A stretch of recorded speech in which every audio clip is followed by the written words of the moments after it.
Hello students.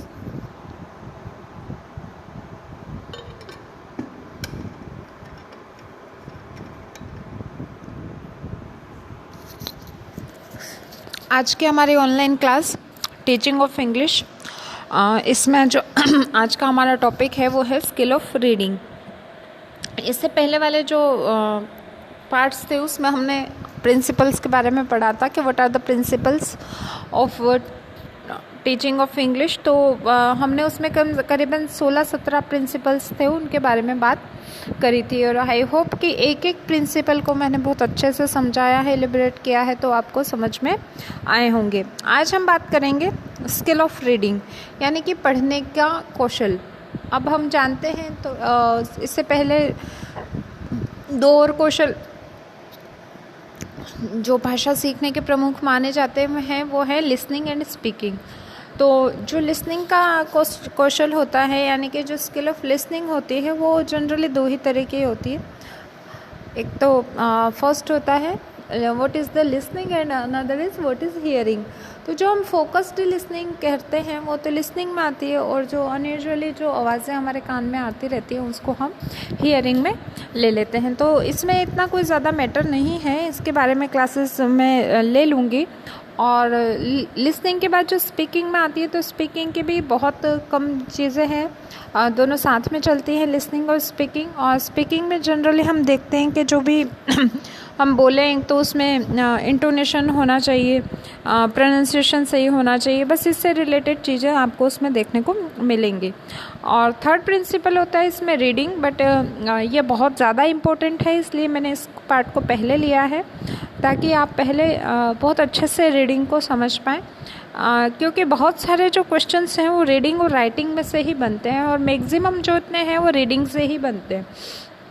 यानी कि आप तीनों पार्ट को मिला दीजिए, लिसनिंग, स्पीकिंग और राइटिंग, और सिर्फ अकेला रीडिंग, तो ये आपस में बराबर सिलेबस है, चाहे आप ओनली रीडिंग पढ़िए या बाकी उधर तीन कौशल को पढ़ लीजिए। तो आज हम सबसे पहले रीडिंग की बात करेंगे कि रीडिंग में क्या क्या होता है। बेकन ने कहा था reading make the full man, writing an exact man.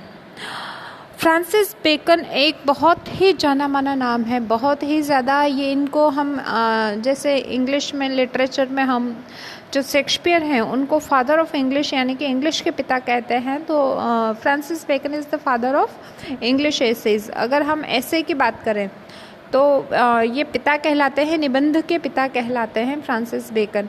और इन्होंने अपने जो भी कलेक्शन है एसेज ऑफ एलिया यानी कि इनका नाम है, और इन्होंने एलिया के नाम से इन्होंने अपनी किताबें लिखी हैं, और इसमें बहुत सारे निबंधों का यानी कि 53 निबंधों का तकरीबन उसमें कलेक्शन माना जाता है। 53 एसेज आर देयर, और तकरीबन इतने जितने भी ऐसे हैं वो सब ऑफ से शुरू हो रहे हैं। तो ये वाली जो लाइन है reading make the full man and writing make exact man, तो ये वाला जो लाइन है ये ऑफ स्टडीज़ जो ऐसे है वो उससे लिया गया है, और इन्होंने बहुत अच्छी अच्छी बातें बताई हैं ऑफ स्टडीज़ में, जो कि हमारी जो वास्तविक स्टडीज़ है उस पर लागू होती है। यानी कि पूरा का पूरा जो ये प्रिंसिपल है, ये आप कह सकते हैं कि ये जो हमारी को रिलेशन विद आवर लाइफ, तो ये हमारी लाइफ से को रिलेट करता हुआ है। और reading make the full man, यानी कि अगर आपकी हैबिट पढ़ने की हो गई, आप पढ़ने की हैबिट फॉर्मेशन आपने अपने अंदर डाल ली, तो निश्चित रूप से आपको कोई ज़िंदगी में असफल नहीं कर सकता। सफलता की प्रथम और आखिरी सीढ़ी मैं कहती हूँ कि पढ़ना ही है। अब ये अलग बात है कि आज जैसे कि हम स्मार्ट स्टडीज़ करते हैं तो हम कहीं सेलेक्ट होने के चांसेस ज़्यादा रहते हैं, और अगर हमारी सिर्फ हम एंजॉयमेंट के लिए रीडिंग कर रहे हैं तो उसका एस्पेक्ट अलग हो जाता है। लेकिन अगर रीडिंग की हैबिट डेवलप हो गई तो आपको धीरे धीरे सारे टेक्स्ट जो हैं वो आ जाते हैं। Reading skills undoubtedly of a unique importance in learning of a language. अगर आप कोई भी भाषा सीखना चाहते हो, कुछ भी सीखना चाहते हो, तो अनडाउटली जो रीडिंग का स्किल है ये इसकी एक अपनी यूनिक इम्पोर्टेंस है, और इस इम्पोर्टेंस का मुकाबला बाकी के जो हैं कौशल वो नहीं कर पाते, क्योंकि रीडिंग बहुत ही ज़्यादा ज्ञान से भरपूर होती है। Books are our best friends, हम कहते हैं कि ये सबसे ज़्यादा हमारे परम मित्र माने जाते हैं किताबें। ये हमसे कुछ नहीं मांगती और जब भी आप इनको खोलो तो ये हमें ज्ञान का भंडार देती हैं। तो बुक्स तो अपने आप में एक बहुत ज़्यादा यूज़फुल चीज़ है। दूसरा, जितना हम पढ़ते हैं, जितना भी हम पढ़ते हैं तो उससे नए तरह का ज्ञान हमें प्राप्त होता है, शब्द भंडारण प्राप्त होता है, हमारी अभिव्यक्ति की जो चीज़ें हैं वो सुधरती है। ज़्यादा हमें अगर पता होता है तो हमारे अंदर अपने आप ही आत्मविश्वास आने लग जाता है। तो ये जो चीज़ें हैं ये सब कहीं ना कहीं रीडिंग के आसपास ही घूमती हुई नज़र आती है। A.W. फ्राइज बाय सेज, इन्होंने जो A.W. फ्राइज बाय हैं, इन्होंने कहा था reading for those who have been guided to appreciate it, कि रीडिंग उन लोगों के लिए बनी है जो इसको अप्रिशिएट करते हैं, वो गाइड किए गए हैं कि वो उनको अप्रिशिएट कर सके। It is one of the most important activities of life, bring to us not only a pleasant way of spending the time but the way entering into the life of the world and helping us to contemplate spiritual matters। तो A.C. Fries ने कहा था कि reading जो उन लोगों के लिए है जो इसको अप्रिशिएट करते हैं, और it is the one most of important activities of our life. और ये हमारी लाइफ में जितनी भी एक्टिविटीज़ करते हैं इसमें सबसे ज़्यादा जो इम्पोर्टेंट एक्टिविटी होती है वो होती है पढ़ना।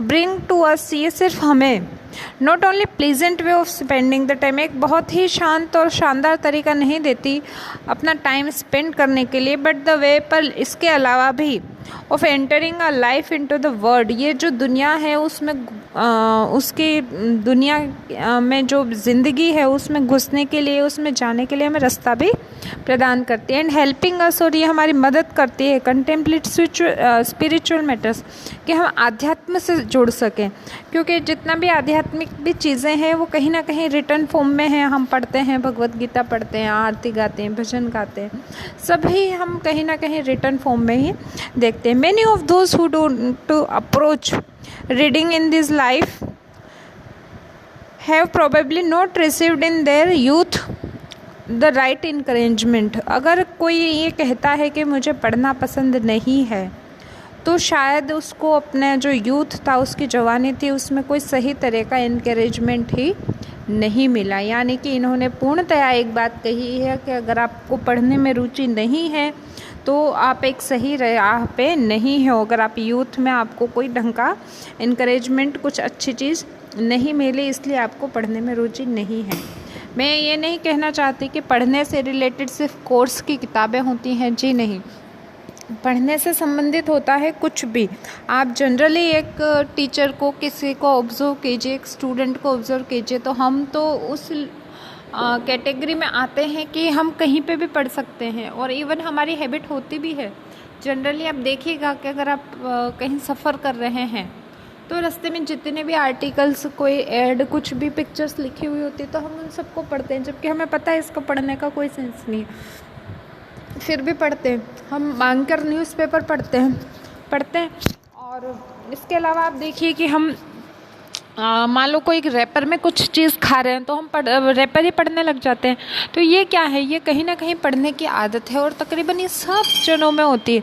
जो भी स्टूडेंट की लाइफ में भी जितने भी इंसिडेंट होते हैं वो कहीं ना कहीं उस पढ़ाई से जुड़े हुए होते हैं। तो बेकन है, फ्राइज हैं, पीसी रेन है, इन्होंने बहुत सबने कहा है, thus we find that the ability to read well is very much expected from everyone. तो हम इस प्रकार से कह सकते हैं, इस तरीके से, कि जो एबिलिटी टू रीड वेल, अच्छी तरह से पढ़ना है, is very much expected from everyone, और ये सबसे एक्सपेक्ट किया जा सकता है कि एवरी पर्सन को रीडिंग करना आता ही होगा। R.S. Trivedi and D.A. Gandhi write in their book teaching English, ये दो जो शिक्षाविद हैं, इन्होंने कहा था, in fact the education of a child is imperfect unless and to understand properly content of a reading material the intellectual advancement of strictly limited if he is unable to read. कि education of a child is imperfect, हो सकता है अगर कोई बच्चा है और उसकी जो एजुकेशन है वो इम्परफेक्ट हो, अनलेस जब तक कि to understand properly the contents of reading material, कब तक इम्परफेक्ट मानी जाएगी, जब तक कि वो जो रीडिंग मटेरियल है उसको प्रॉपर वे में उसके जो कंटेंट है उसको अंडरस्टैंड नहीं कर पाता।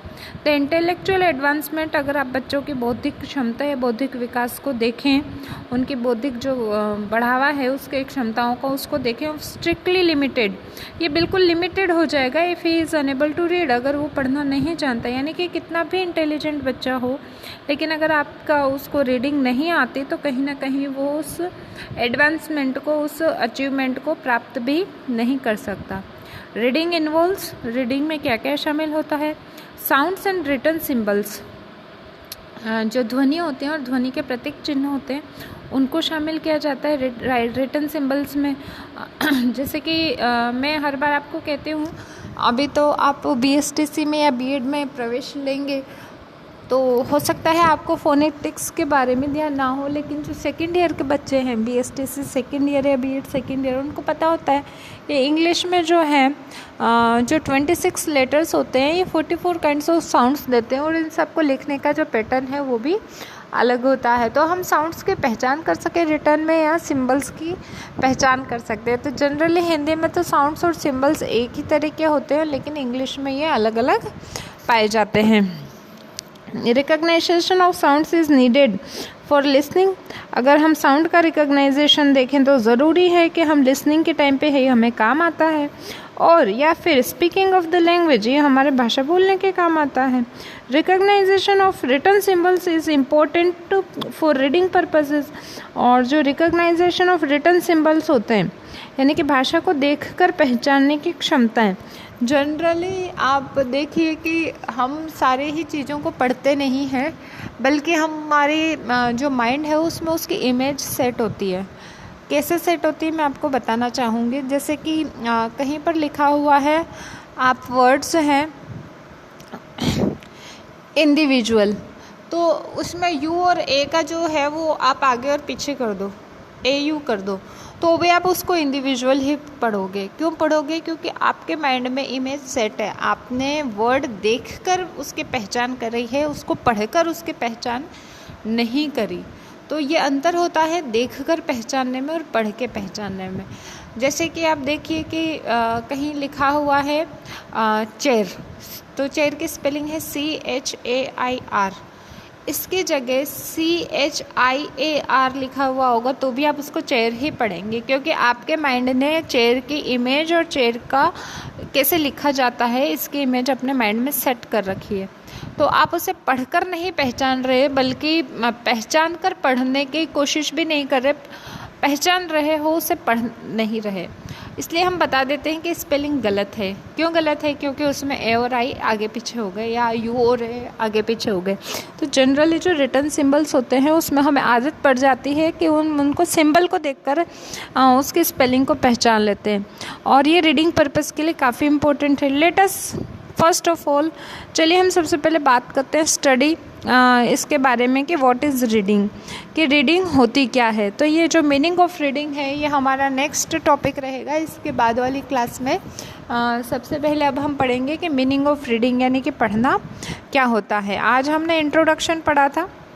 इंट्रोडक्शन में ये वाली जो लाइन है, reading make the full man and writing an exact man, के जो पढ़ना है वो इंसान को एक कंप्लीट आदमी बनाती है, और जो राइटिंग है वो आदमी को एग्जैक्ट यानी कि बिना गलती का पुरुष बनाती है। पुरुष से मतलब ये नहीं है कि मेल, ये पुरुष का मतलब है कि एक संपूर्ण इंसान के रूप में परिवर्तित करती है। जो एग्जैक्ट मैन होता है, ये एग्जैक्ट मैन क्यों? क्योंकि लिखते समय गलतियाँ स्वीकार्य नहीं होती, गलतियाँ हम नहीं करते, तो वो हम ध्यान रखते हैं लिखते समय कि हमारे कोई मिस्टेक ना हो, तो ये मिस्टेकलेस बना देती है आदमी को। और जो चीज़ मिस्टेकलेस होती है वो कैसी होती है? एग्जैक्ट होती है।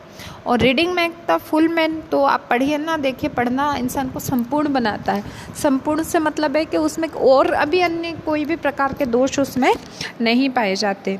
तो ये जो बेकन की ये वाली लाइन है, और इसमें और भी आगे है कि मैथ्स क्या बनाती है, साइंस क्या बनाती है, SST क्या बनाती है, लेकिन ऑफ स्टडीज़ में ये जो 2 लाइन्स हैं बहुत ज़्यादा इम्पोर्टेंट है। जनरली इससे एक क्वेश्चन आ जाता है और लिखा हुआ रहता है, reading is make the full man, this quotation is given by, और 4 जनों के नाम होंगे, बेकन है, पॉप है, शेक्सपियर है, और नन ऑफ अबव। तो आपको ये याद रखना है कि ये ऑफ स्टडीज से लिया गया है, एसेस ऑफ इलिया के नाम से ये एक ऐसे की बुक है, उसमें ये मिलता है, और फ्रांसिस बेकन ने इस लाइन को कहा है। तो जनरली ये लाइन पूछ भी जाती है सिंगल लाइनर में। आई होप आपको क्लियर हो गया होगा कि रीडिंग क्या है और इसका इंट्रोडक्शन क्या था। और आज के इस वीडियो में इतना ही। आई होप ये सब क्लियर है, और अगर इससे कोई रिलेटेड क्वेश्चंस या क्वेरीज हो तो आप मुझसे पूछ सकते हैं। आज के लिए इतना ही। Thank you.